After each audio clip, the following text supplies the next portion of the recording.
The Galactic Council chamber fell silent as Ambassador Sarah Chen rose from her seat. Around her, representatives from 47 species watched with expressions ranging from curious to dismissive. The Zephyrian's crystalline forms chimed with barely contained laughter, while the Krillian delegation's tentacles writhed in what she had learned was their version of mockery. The human proposes what exactly? Chancellor Vextar's voice dripped with disdain, his scaled hide shifting from blue to a contemptuous purple. You wish us to consider the feelings of a dying star system's inhabitants before we harvest its resources? Sarah's jaw tightened, but her voice remained steady. I'm suggesting we evacuate the Kepler 442 system's sentient populations before we begin mining operations. 3 billion lives hang in the balance. The chamber erupted in what passed for laughter among the assembled species. The Zephyrian's chimes grew sharper, the Krillian's tentacles slapped against their consultation pods, and even the usually stoic Etherian's energy fields flickered with amusement. Humans, sneered Representative Kixhall, her insectoid mandibles clicking rapidly. Always so concerned with the weak, the dying, the irrelevant. This is precisely why your species will never truly advance beyond your primitive emotional responses. Empathy, added Chancellor Vextar, is a luxury that advanced civilizations abandon. We have moved beyond such inefficiencies. Sarah looked around the chamber at beings who had mastered faster-than-light travel, who had conquered entire star systems, who possessed technology that could reshape matter itself. Yet for all their advancement, they saw compassion as weakness. Very well, she said quietly. Humanity formally objects to this motion and withdraws from the Kepler project. The vote proceeded without Earth's participation. 46 species voted to strip mine the Kepler system, leaving its inhabitants to perish in the cosmic dust. Sarah Chen left that day with a heavy heart but clear conscience, knowing that sometimes standing alone was better than standing with monsters. 5 years later, the emergency session convened under very different circumstances. The same chamber, the same species, but the atmosphere had changed dramatically. Where once there had been confident superiority, now there was barely controlled panic. Chancellor Vexitar's scales flickered between gray and black. Colors Sarah had learned indicated fear. The Devourer fleet has consumed 17 systems in the past month. Our projections indicate they will reach the core worlds within 6 standard cycles. The entity they called the Devourers had emerged from the galactic rim without warning. Unlike any threat the galaxy had faced, these beings didn't seek conquest or resources. They consumed everything. Planets, stars, even the fabric of space-time itself seemed to sustain them.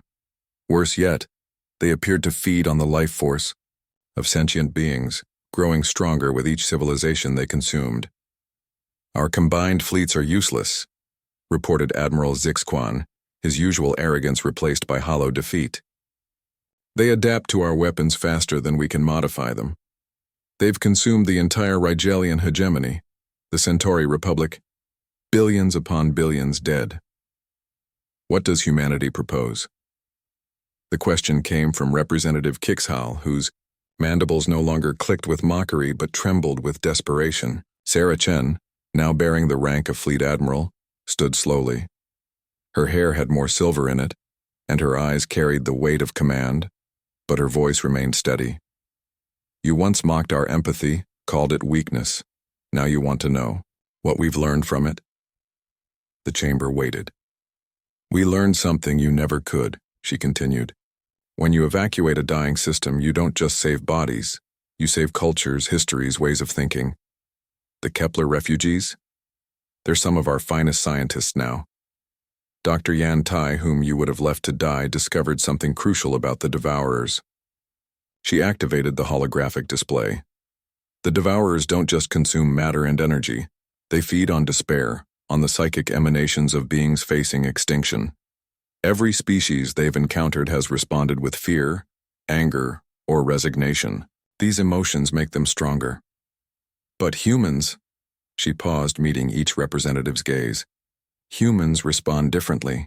We've evacuated 43 systems ahead of the Devourer advance. not strip mining them, not abandoning their people, saving them. Every refugee we've rescued, every culture we've preserved, has weakened the Devourer's ability to feed. Chancellor, Vextar leaned forward, his scales shifting to confused yellow. How is this possible? Because hope is the opposite of despair, Sarah explained. When beings see that someone cares enough to risk everything to save them, when they experience genuine compassion from strangers, it generates a psychic resonance the Devourers can't consume. It actually repels them. The chamber buzzed with translation algorithms working overtime, as species tried to comprehend concepts they had dismissed as primitive weakness. Dr. Yantai's people have developed technology that amplifies these emotional resonances. But it only works when the compassion is genuine. You can't fake empathy. The Devourers see through artificial emotions instantly.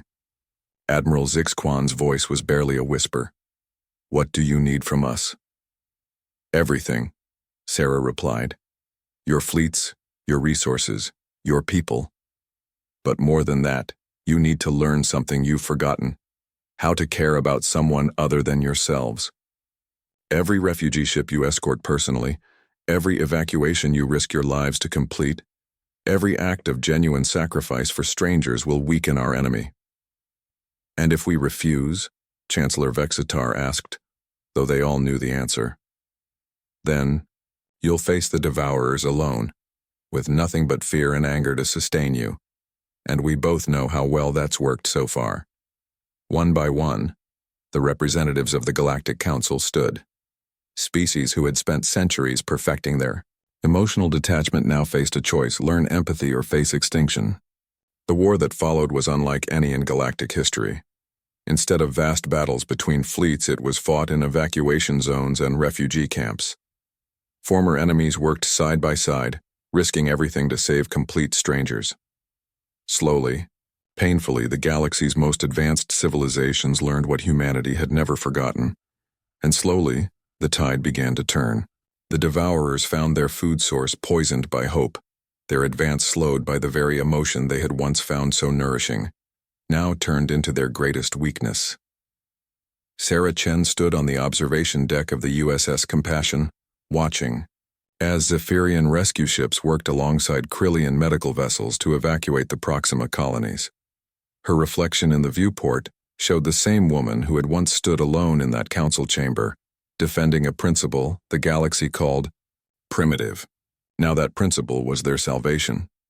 Admiral, her aide approached respectfully. The Chancellor is requesting another meeting about expanding the refugee integration program. Sarah smiled, remembering how these same beings had once mocked human empathy. Now they begged not just for it, but for the chance to learn it themselves. Tell him we'll be right there, she said. After all, we're all in this together now. The galaxy had learned that sometimes the most advanced technology of all was an ancient human invention called compassion, and it had taken the end of the world for them to understand it.